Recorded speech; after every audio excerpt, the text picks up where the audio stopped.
I think most of us believe we're doing all the right things with our money. We budget, we save, we feel really responsible and in control. But what if that feeling of control is actually an illusion? What if it's the very thing keeping us from making real financial progress? So let's just dive right into the core of it with this question. How is it even possible to do everything by the book, to be a model of financial discipline, and then, years later, look around and find yourself in pretty much the exact same spot? And you know exactly the habits I'm talking about, right? Budgeting down to the penny, tracking every single expense, cutting out anything that seems unnecessary. These are the things that make us feel like we're winning at this money thing, like we're being so smart and responsible. And listen, you are. But then there's that frustrating reality. Time just keeps ticking by. Maybe your salary goes up a little bit, but your overall wealth, your sense of financial freedom, it all just feels kind of stuck. The big picture isn't really changing, no matter how hard you work at it day to day.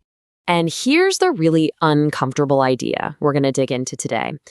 What if those very habits you've worked so hard to perfect, the solution you've been practicing so diligently, are actually part of the problem? This brings us to a concept I call the optimization trap. And it's all about the hidden, sneaky cost of feeling in control. I mean, think about it. Most of the financial advice you ever hear is all about playing defense, right? It's cut this, save that, avoid risk at all costs.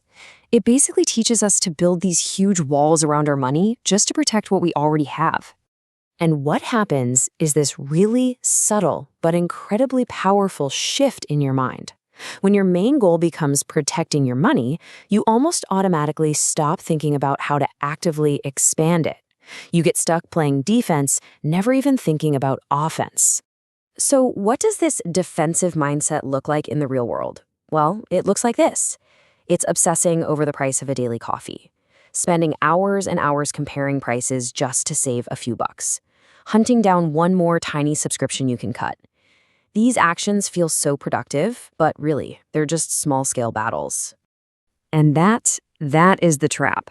The optimization trap is this endless cycle where we pour our energy into all these small, manageable tasks because they feel controllable. And in the process, we completely ignore the bigger moves that actually create significant growth. So why do we do this to ourselves? Honestly, it's just basic psychology. Our brains are wired for safety. Trimming $5 off a bill gives us a quick, predictable win. There's no risk, the feedback is instant, and we get this little dopamine hit of satisfaction. It feels safe. Big moves, on the other hand, well, those feel uncertain and scary. Okay, so this brings us to the most crucial point of all. Not all financial decisions are created equal. Not even close. The absolute truth is that some decisions you make can have 10, maybe even 100 times the impact of others. But the effort we put in doesn't always line up with that impact. We spend so much of our precious energy on the things that barely even move the needle. Okay, let's just imagine two different people. Person A is our optimizer. They're super disciplined, they track everything, they cut every corner they can. Then you have person B, the scaler. They don't really sweat the small stuff. Instead, all their focus is on increasing their income and taking smart, calculated risks. Now, at first glance, person A looks like the smarter one. But then you see this. Wow, this chart just lays it all out, doesn't it? The impact of saving $5 a day is just this tiny little blip compared to the massive tidal wave of a 20% income increase. I mean, they're not even in the same league. So why do we all focus on the tiny blip? Because it feels easy. It's familiar. It's comfortable. Negotiating a big raise, starting a side hustle, learning a high-income skill. That stuff feels intimidating. It feels uncertain. So we choose comfort over impact. And then we wonder why we're still stuck.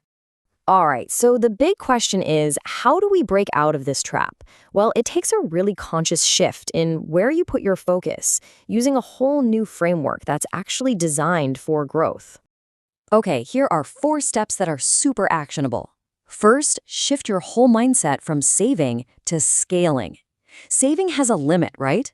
Your income potential, though, has no ceiling. Second, you have to learn to spot the high-leverage decisions, the ones that can actually change your entire financial future. Third, get a little more comfortable with controlled risk. Remember, zero risk equals zero progress. And finally, and this is probably the most important one, reallocate your attention. Your focus is your most valuable asset. Stop spending it on $5 problems. From now on, I want you to use this question as a filter for everything. Before you spend time or energy on any financial task, just stop and ask yourself, does this actually move the needle? If the answer is no, your attention is so much better spent somewhere else. So here's the bottom line. Stop measuring your financial discipline by how much effort you put in. Effort feels good, I get it, but it's not the goal. The goal is impact. Start measuring your actions by the results they actually produce. And this all brings us to our final big insight. And it's a really powerful one that kind of reframes this entire conversation. See, being truly good with money isn't about micromanaging every single penny with an iron fist. It's actually not about control at all. It's about direction. You can control every little detail perfectly and still be heading absolutely nowhere. The real skill is learning how to steer your entire life toward a much better destination. So I'll just leave you with this one question to really think about. When you look at where you spend your time and your mental energy, are you just optimizing your money, or are you finally ready to start optimizing your true potential?